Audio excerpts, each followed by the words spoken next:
Emotional control is not a weakness, it's a great leadership power. And the leaders who basically know how to control their emotions are the ones who really lead by example and inspire people around them to do the best they can possibly do. Why? Because a lot of people confuses this and they think that leaders are just like a machines without emotions and they are not allowed to feel emotions.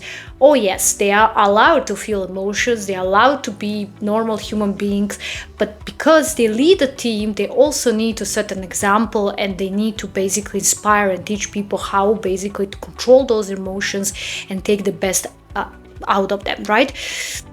So how to do so? Because first thing first, managers need to understand, and strong managers need to understand, and leaders, is that their emotional state can affect how people communicate to them, how they feel safe around them, and how they perform. So therefore, it's extremely important that they know how to respond to the emotional triggers and how they can control themselves and also maintain their leadership presence in the best possible way. So how they can do that? First thing first is that whenever you as a leader you feel that something triggers you, right? And that you are kind of already a little bit, on the edge of being out of control, you should step back, slow down the conversation, step back and a little bit pause, pause, make sure that you ask very important question: what is the outcome of the conversation, of the project, or whatever the situation you are in, and how you can move from there forward, right? So you need to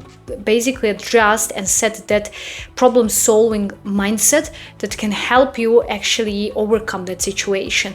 And this is how you can basically behave around the people, because people observe you and people basically imitate your behavior. They like to behave exactly how their leaders behave. Therefore, you need to be careful around that, and then you should follow those simple little things that can actually make a huge difference in those emotional situations. So first thing first, always make sure to step back, to regulate your emotional tone, to ensure that you are, pausing, asking important question: what is the outcome of this situation? How can I actually solve this situation or move towards the solution-oriented situation, instead of being here blaming on the situation?